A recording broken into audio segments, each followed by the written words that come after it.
Konnichiwa, comrades. I'm Khadroth, and today I'm going to be talking to you guys a little bit about Pure Prisms.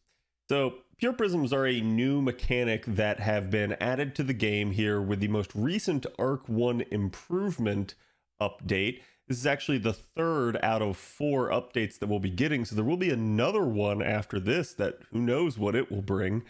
But Pure Prisms are a new sort of mechanic added to the game to allow us to expand our resource capabilities, especially for newer accounts. So what do I mean by that? Well, for starters, let me show you what a Pure Prism is. So if you look at the top of the screen up here, you'll go see the resources floating by in the DaVinci screen.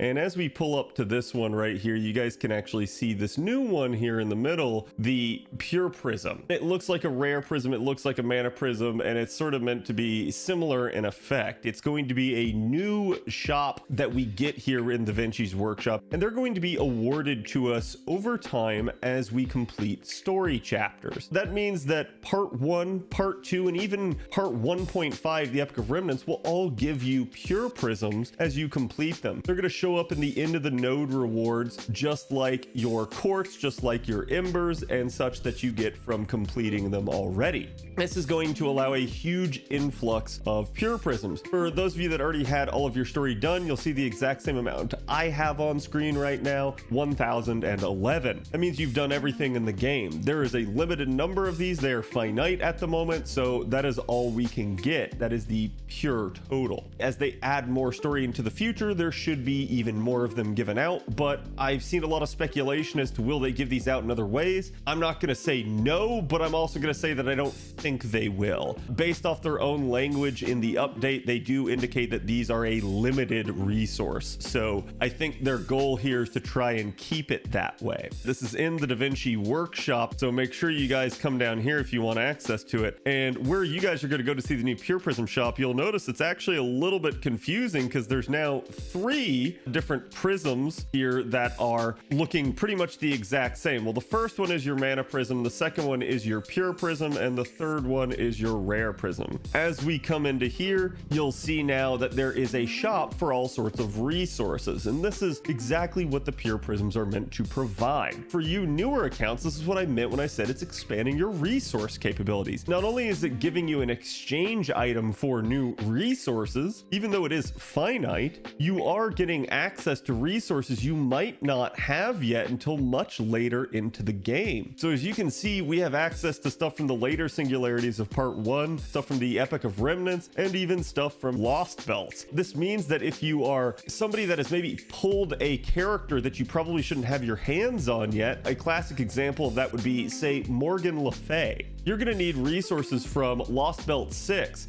Well, how do you get them if you don't have access to Lost Belt 6 yet? So if you were somebody that pulled a unit really early in your account that was from a later part of the story, now you have a way of getting the resources for them. And that is predominantly going to be the big use of Pure Prisms for early accounts. The reason I say this is because while you do have other resources in here, like your statues and monuments and skill gems, it's probably not worth your time to grab these out of here, since some of those are given via the new tutorial quests that also came in with the same update as Pure Prisms. Now in the game, we have these tutorial quests where if you guys do various things on your account, that is level up a unit, fight against a certain class, or win a certain number of battles, you will get statues and skill gems and embers and stuff like that given to you. So it definitely helps out on that side of things. And so the Pure Prisms, I think, are going to be more of a focus for accounts with regard to the Ascension materials. That's where I see the biggest bang for your buck coming.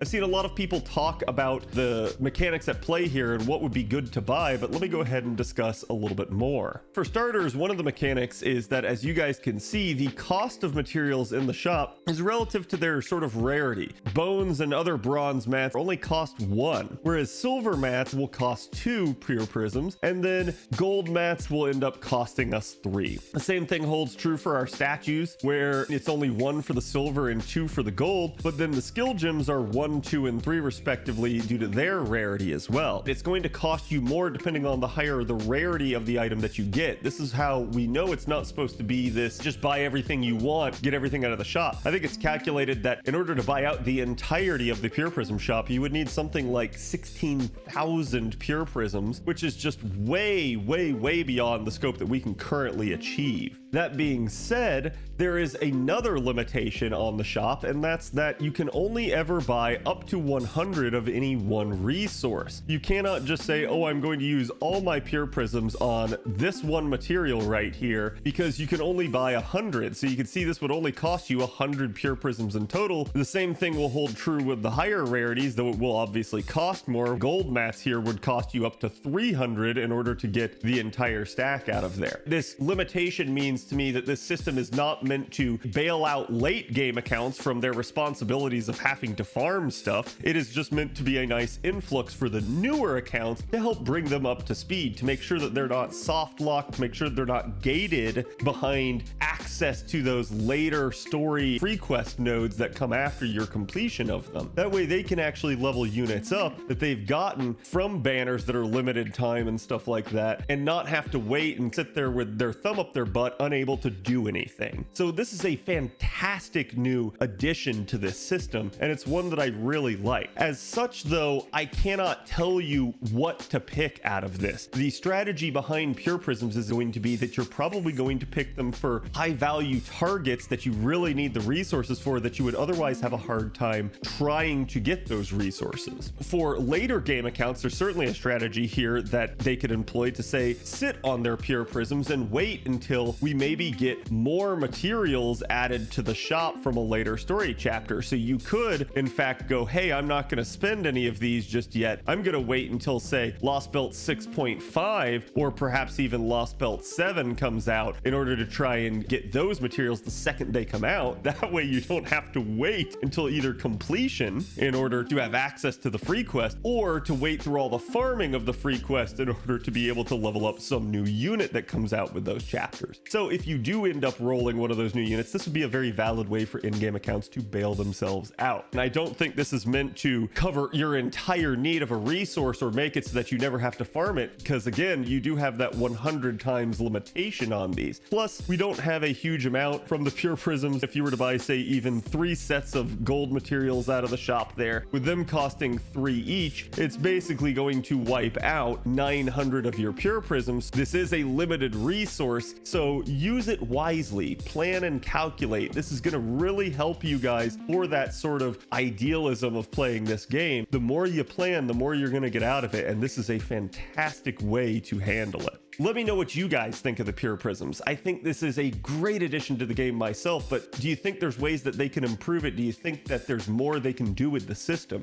I will see you guys for the next video. I hope you enjoyed. Make sure to like, comment, and subscribe. And don't forget to check me out weekdays on Twitch at 7 p.m. Eastern. Have a good one.